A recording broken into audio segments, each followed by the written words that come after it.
Hey guys, welcome back to the channel. I hope you all are doing absolutely fine. और आज आप लोग के लिए एक बेहतरीन स्मॉल कैप आईटी कंपनी लेकर आया हूँ। इस कंपनी के बारे में काफ़ी रिसर्च और एनालिसिस करने के बाद आप लोगों के लिए वीडियो बना रहा हूँ। और पुरानी वीडियोस का लिंक आप सबको डिस्क्रिप्शन में मिल जाएगा। बहुत सारी प्लेलिस्ट भी बनी हुई है वीडियोस की, तो प्लीज़ जाइए और देखिए। साथ ही साथ हमारे 1000 सब्सक्राइबर होने वाले हैं, बहुत क्लोज हैं हम उसके। जैसे ही 1000 सब्सक्राइबर होंगे एक बहुत स्पेशल वीडियो आप लोग के लिए मैं लेकर आने वाला हूं, जैसा कि मैंने वादा किया है। तो वो एक वीडियो मैं आप लोग के लिए ज़रूर बनाऊंगा। और साथ ही साथ अगर आप चैनल पर नए हो तो चैनल को सब्सक्राइब करिए, वीडियो को लाइक करिए और फ्रेंड्स एंड फैमिली मेम्बर्स के साथ शेयर ज़रूर करिएगा। So let's get started. तो दोस्तों, जिस कंपनी की आज मैं बात करने जा रहा हूँ नाम है न्यूजेन सॉफ्टवेयर। स्टार्ट हुई थी कंपनी 1992 में और 7 कंट्रीज़ में इसकी प्रेजेंस है। और जो कस्टमर हैं इसके वो 74 अलग अलग कंट्रीज से आते हैं। साथ ही साथ इनके पास एक्टिव कस्टमर्स जो हैं वो 520 से ज़्यादा हैं। साथ ही साथ अगर आपको एक और कमाल की बात बताऊं तो इन 520 से ज़्यादा जो कस्टमर्स हैं उनमें से 51 कस्टमर्स ऐसे हैं जिनकी बिलिंग 50 मिलियन डॉलर्स के करीब है। तो ज़बरदस्त कस्टमर बेस है इनका। और इतने अच्छे कस्टमर्स इनके पास हैं कि बिलियंस में इनकी क्या कहते हैं बिलिंग जारी है। साथ ही साथ ये काम करते हैं 17 अलग अलग वर्टिकल्स में, जैसे banking and finance, insurance and government related काम। तो इन सारे सेक्टर्स पे, सारे वर्टिकल्स पे ये लोग बहुत अच्छे से काम कर रहे हैं। इसके साथ साथ अगर मैं बात करूं तो इन्होंने 44 पेटेंट्स फाइल करे हैं, जिसमें से 23 चीज़ों के पेटेंट्स इनको मिल चुके हैं। तो 44 इन्होंने फाइल करे थे जिसमें से 23 के पेटेंट्स इनको मिल चुके हैं। और अगर मैं बात करता हूँ कंपनी करती क्या है, तो कंपनी एक ग्लोबल सॉफ्टवेयर कंपनी है जो प्रोडक्ट डेवलपमेंट में, सॉफ्टवेयर प्रोडक्ट डेवलपमेंट के लिए काम करती है। साथ ही साथ end to end software solutions provide कराती है। इसके बाद अगर बात करते हैं कि इनके रेवेन्यू सेगमेंट्स क्या क्या हैं, तो एनविटी रेवेन्यू इनको 61% आता है। उसके बाद प्रोडक्ट जो इनका सेल है वो 18% है और सर्विस की जो सेल है वो 21% है। ये सेगमेंट वाइज इनका मैंने रेवेन्यू आपको बताया। रेवेन्यू बाय वर्टिकल्स, अलग अलग वर्टिकल्स, जैसे मैंने बताया 17 अलग अलग वर्टिकल्स में ये सर्विसेज देते हैं। तो उन वर्टिकल्स में कहाँ से इनको रेवेन्यू आ रहा है हम उसकी बात कर लेते हैं। सबसे पहला है बैंकिंग एंड फाइनेंस, 66% वहाँ से है। गवर्नमेंट से 9% है, इंश्योरेंस से 8% है, हेल्थ से 7, बीपीओ से 3 एंड अदर्स से भी 7% का रेवेन्यू इनको आता है। अब बारी है जानने की रेवेन्यू बाय ज्योग्राफी, किस ज्योग्राफी से कितना अर्न करते हैं। ईमिया यानी यूरोप मिडिल ईस्ट से अर्न करते हैं 32%, इंडिया से अर्न करते हैं 31%, यूएस से अर्न करते हैं 24% और ए पैक से अर्न करते हैं 13%, यानी एशिया पैसिफिक से टोटल इनकी अर्निंग है 13% की। फ्यूचर के ग्रोथ प्रॉस्पेक्ट क्या है, फ्यूचर पे आपको क्यों नज़र रखनी है इनके कि फ्यूचर का ग्रोथ प्रॉस्पेक्ट क्या बन रहा है इनके लिए। तो ये प्रोसेस एग्नोस्टिक सॉफ्टवेयर्स पे काम कर रहे हैं जो हाइपर ऑटोमेशन के लिए काम करेगा। और ये तैयार हो जाएगा बाय ईयर 2026, जिस पे $65.4 बिलियन का एक इन्वेस्टमेंट है। और इसमें ये बना क्या रहे हैं, लो कॉस्ट एप्लीकेशन डेवलपमेंट कर रहे हैं और साथ ही रोबोटिक प्रोसेस ऑटोमेशन कर रहे हैं, आरपीए। सी मैं एक आईटी बैकग्राउंड से बिलोंग नहीं करता हूं, तो मैं इन डेप्थ डिटेल्स आपको इनके बारे में शायद ना बता पाऊं, बट हाँ मैं आपको इतना बता रहा हूं कि जो इनका ये हाइपर ऑटोमेशन का प्लान है ये कहीं ना कहीं फ्यूचर है इस आईटी इंडस्ट्री का।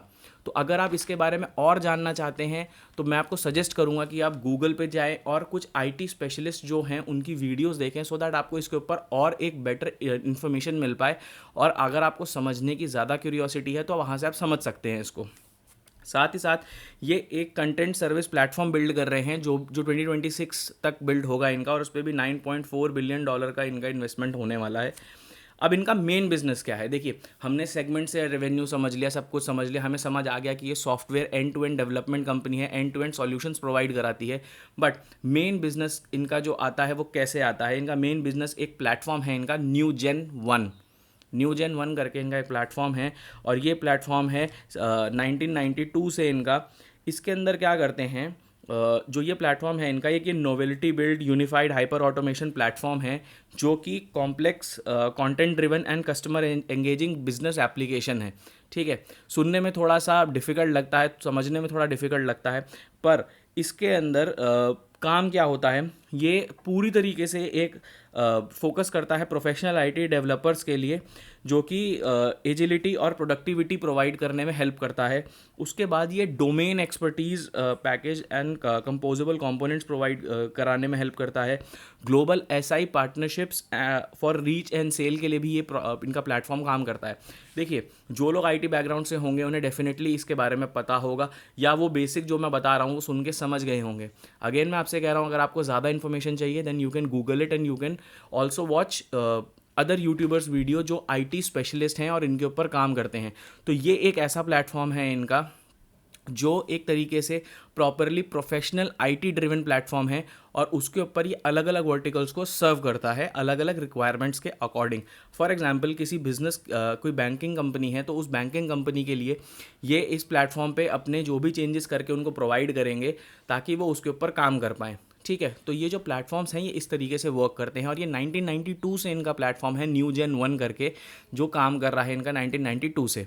ठीक है गाइस, अब बात करते हैं फाइनेंशियल एस्पेक्ट की। तो दोस्तों, जिस दिन मैं ये वीडियो बना रहा हूँ उस दिन न्यू जेन सॉफ्टवेयर टेक्नोलॉजीज़ का जो शेयर प्राइस है वो ₹608 का है। मार्केट कैप ₹4258 करोड़ का है। तो स्टॉक का पीई सबसे पहले चेक करते हैं। स्टॉक का पीई है 25.1 का। वहीं पर अगर मैं देखूं इंडस्ट्री का पीई 32.6 का है, तो इंडस्ट्री के कंपैरिजन में स्टॉक थोड़ा सा अंडर वैल्यूड है पीई पे। उसके बाद हम चेक करते हैं पेग रेशियो, 1.3 का पेग रेशियो है जो हल्का सा ऊपर है, बट ठीक है फिर भी इतना ज़्यादा ख़राब नहीं है। प्राइस टू बुक वैल्यू 4.63 का है, और इंडस्ट्री का प्राइस टू बुक वैल्यू 2.27 का। तो प्राइस टू बुक वैल्यू में ये ओवर प्राइस्ड हमें थोड़ा सा दिख रहा है। ठीक है गाइस, अब मैं बात करता हूँ इनके return on equity and return on capital employed, ROCE और ROE पे। ROCE 24.1 का है, अच्छा नंबर है। ROE 20.1 का है, ये भी ठीक नंबर है, अच्छा नंबर है। उसके साथ साथ डिविडेंड यील्ड है 0.82 की, यानी कंपनी छोटा मोटा डिविडेंड भी देती रहती है। और साथ ही साथ डेट टू इक्विटी 0.04 है, तो यानी बहुत ही छोटा डेट है, बहुत ही नेग्लिजिबल डेट है, तो टेंशन ज़्यादा नहीं है डेट को लेकर।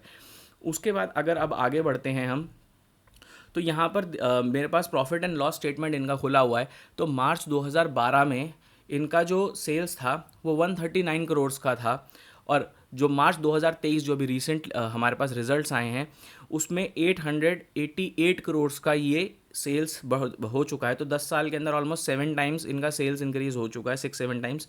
उसके बाद बात करते हैं नेट प्रॉफिट की, तो 14 करोड़ का प्रॉफिट था मार्च 2012 में, जो बढ़कर 170 करोड़ का हो चुका है मार्च 2023 में। देखिए, ये एक स्मॉल कैप कंपनी है और इनका प्रॉफिट ऑलमोस्ट 10 टाइम्स अगर बढ़ रहा है तो ये एक बहुत अच्छा नंबर है। इसको आप नेगेटिव नंबर मत सोचिए कि सिर्फ 170 करोड़ का प्रॉफिट है। एक स्मॉल कैप कंपनी का प्रॉफिट अगर 10 साल में 10 टाइम्स बढ़ रहा है तो ये एक बहुत अच्छा नंबर है, ख़राब नंबर नहीं है। ठीक है, अब अगर मैं बात करता हूँ कंपाउंडेड सेल्स ग्रोथ की, तो 3 साल के अंदर जब सेल्स 15% ग्रो होती है तो प्रॉफिट बढ़ता है 37% से, और स्टॉक का परफॉर्मेंस आता है 58% का। तो यानी अगर 15% इनकी सेल बढ़ती है तो 37% इनका प्रॉफिट बढ़ता है, और स्टॉक उसके सामने 58% का रिटर्न दे रहा है। तो अच्छा नंबर है ये। 5 ईयर में 14% की सेल्स ग्रोथ है, प्रॉफिट जो है वो 19% का जाता है, और स्टॉक का प्राइस भी 19% का परफॉर्मेंस दे रहा है।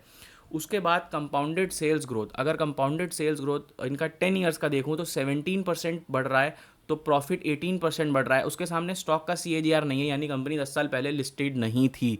तो यानी कि अगर मैं आपको सिंपल लैंग्वेज में ये बात बताऊं कि कंपनी अगर अपना सेल्स बढ़ाती है तो उनका प्रॉफिट बढ़ता है, उसके बाद उनका स्टॉक का प्राइस भी उसके कंपैरिजन में ठीक ठाक बढ़ता दिख रहा है। अब अगर बात करते हैं इनके रिजर्व्स की, तो मार्च 2012 में रिजर्व्स थे 76 करोड़ के, बोरोइंग थी 7 करोड़ की, यानी कि ऑलमोस्ट 10% इनकी बोरोइंग इनकी बैलेंस शीट पर थी जब इनका 76 करोड़ का रेवेन्यू था। उसके बाद अगर देखें तो मार्च 2030 में 851 करोड़ का रिजर्व इनका हो चुका है, ऑलमोस्ट 10-11 टाइम्स इनका रेवेन्यू रिजर्व्स बढ़ गए, सॉरी, और बोरोइंग 37 करोड़ की है। तो यानी कंपनी ने अपने रिजर्व्स बढ़ाए हैं और अपनी बोरोइंग्स को थोड़ा सा मेंटेन करा है, थोड़ा सा लो लेवल पर रखा है, सो दैट अच्छे से बैलेंस आउट हो सके, और इन्हीं रिजर्व से ही कंपनी हमें डिविडेंड भी देती आई है। तो ये भी एक देखने वाली बात है। उसके बाद अब last but not the least, share holding pattern के ऊपर बहुत ज़्यादा एम्फेसिस मैं करता हूँ। तो शेयर होल्डिंग पैटर्न भी हमें देखना चाहिए। अगर मैं ईयरली शेयर होल्डिंग पैटर्न देखूँ तो मार्च 2023 के अंदर इनका प्रमोटर होल्डिंग जो है वो 55.16% का हुआ है। 2018 में 66.34 था, तो कहीं ना कहीं थोड़ा सा डिप आया है। प्रमोटर्स ने यानी अपना थोड़ा सा हिस्सा बेचा है। देखिए, इसको पॉजिटिव नेगेटिव हम दोनों तरीके से देख सकते हैं। हो सकता है प्रमोटर्स ने यहाँ पे फंड्स रेज करने के लिए या अपना थोड़ा सा प्रॉफिट बुक करने के लिए अपना हिस्सा बेचा हो, तो आप इसको ऐसे देख सकते हैं। उसके बाद अगर मैं एफ की बात करूँ तो एफ का 9.02% का होल्डिंग था मार्च 2018 में। मार्च 2023 में 13.99% का हो गया। डी का 8.48 था, मार्च में 8.18 हो गया। पब्लिक की जो होल्डिंग थी वो 14.21 थी, जो बढ़ के 22.25 हो गई। तो कहीं ना कहीं पब्लिक की होल्डिंग अच्छी खासी बढ़ गई है। और अदर्स में अगर बात करूँ तो 1.95 थी, जो गिरकर 0.43 हो चुकी है। देखिए, शेयर होल्डिंग पैटर्न के अंदर कहीं ना कहीं एफ डी सब इसके अंदर इन्वॉल्व हमें दिख रहे हैं। पब्लिक भी इसके अंदर ठीक ठाक हिस्सा लेके बैठी हुई है। अब मैं बात करना चाहूँगा मेरे पॉइंट ऑफ व्यू की, मेरा पर्सनल ओपिनियन, क्या पॉजिटिव्स मुझे दिखते हैं, क्या नेगेटिव्स मुझे दिखते हैं। देखिए, मेरे को इस कंपनी के अंदर सबसे पहली चीज़ मुझे ग्रोथ दिखती है। सबसे पहली चीज़ अगर मैं आपसे बात कर रहा हूँ तो मुझे ग्रोथ दिखती है। इस कंपनी में ग्रोथ के बहुत अच्छी अपॉर्चुनिटी हैं, बहुत अच्छे चांसेस हैं। बट मुझे यहाँ पर एक जो ट्रिगर पॉइंट दिखता है नेगेटिव, वो ये है कि इनका जो रेवेन्यू सेगमेंट है वो अब्रॉड से बहुत ज़्यादा मतलब इनका बेस कर रहा है, जो कि एक अलार्मिंग सिचुएशन हो सकती है। क्योंकि देखिए, अगर आप देखेंगे तो इनका जो रेवेन्यू है वो बाहर की जोग्राफीज से अगर मैं बात करूं तो ईमिया से 32% है, यूएस से 24 है एंड एपेक्स से 13% है। तो इंडिया में सिर्फ 31% रेवेन्यू इनका बेस करता है और बाकी 69% रेवेन्यू इनका बाहर से आ रहा है। तो कहीं ना कहीं अगर बाहर की कंट्रीज़ में कुछ भी इशू होता है, वॉर होती है, फाइनेंशियल क्राइसिस आता है, इकोनॉमिक क्राइसिस आता है, तो इनका रेवेन्यू हैम्पर हो सकता है। तो ये एक सबसे बड़ा मेरे को प्रॉब्लम लगता है। बट नेवरदलेस इस कंपनी के पास ग्रोथ अपॉर्चुनिटी है और जो नंबर्स हमने देखे उसमें भी इन्होंने ग्रोथ दिखाई है।